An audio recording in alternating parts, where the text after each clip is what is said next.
gens, c'est moi, la booktubeuse féministe authentique. Et aujourd'hui, je vais vous montrer un autre library haul.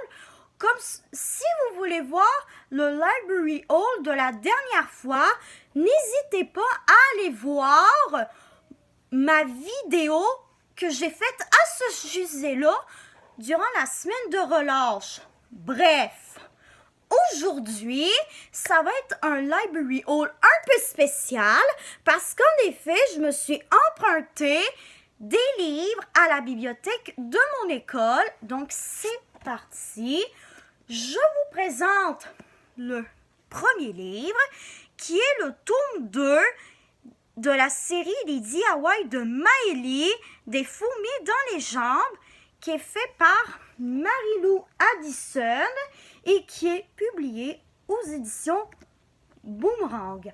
En fait, pour vous mettre en contexte, j'ai déjà lu le premier tome de la série Les DIY de Maëlie et j'ai quand même bien aimé ça.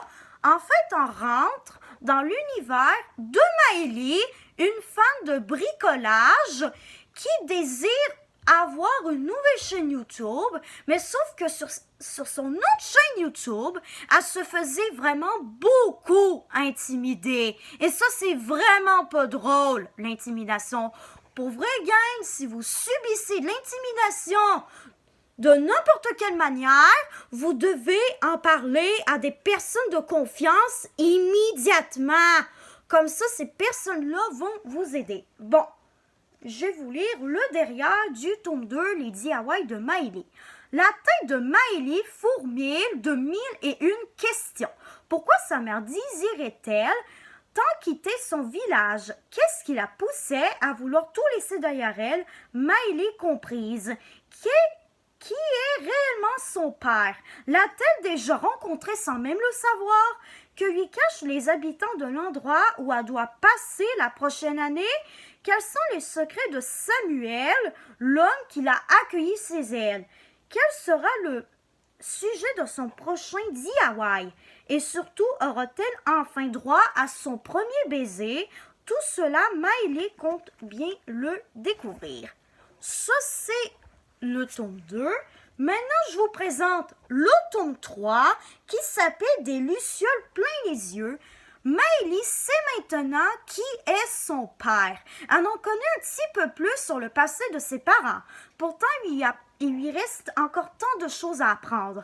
L'énergie lui manque. Et tout ce qu'elle voudrait, c'est retourner chez ses parents adoptifs pour se reposer, mettre sa vie sur pause, ne plus penser à rien. Mais ce n'est pas elle qui prend les décisions.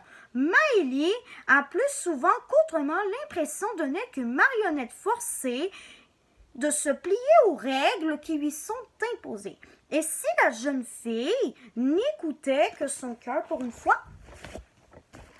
Ok, tome 4. Des poux dans la tête. Le père de Maëlie a refait surface dans sa vie. Mais est-ce vraiment une bonne chose? Comment savoir s'il est sincère ou s'il ne cache pas des intentions malsaines? C'est un mystérieux repousse-autant qui attire et Maëlie ne sait pas quelle attitude adopter face à lui. Le laisser entrer dans sa vie ou le rejeter pour toujours.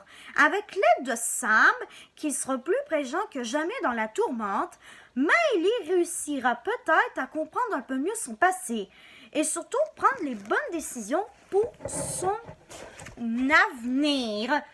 Et surtout, maintenant, je vous présente le tome 5 qui s'appelle Des larmes de crocodile. Retour à la case 0. Maëlie n'est plus sûre de rien. L'homme qu'elle croyait être son père n'était qu'un leurre. Sa mère ne lui a pas tout dit.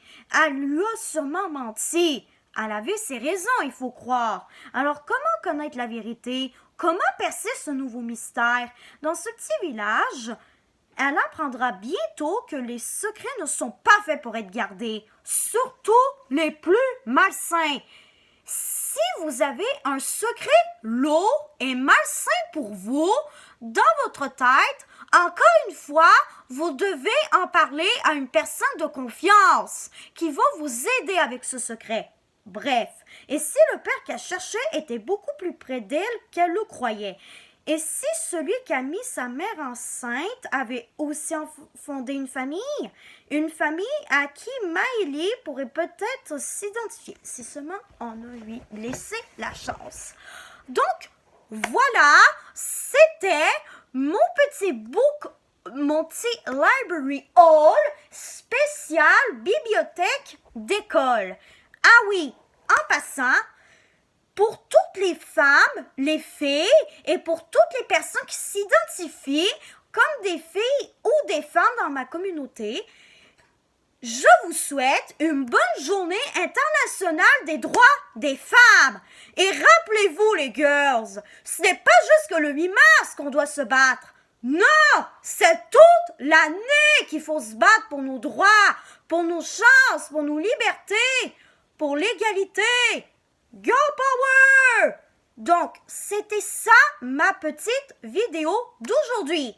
Si la vidéo vous a vraiment plu et que vous le voulez, n'hésitez pas à mettre un like, à écrire un gentil commentaire et à vous abonner pour m'encourager.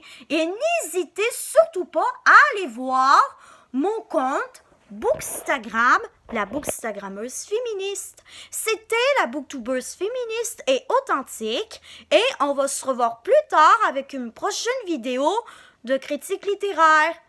Allez, salut gang, bye, à plus tard.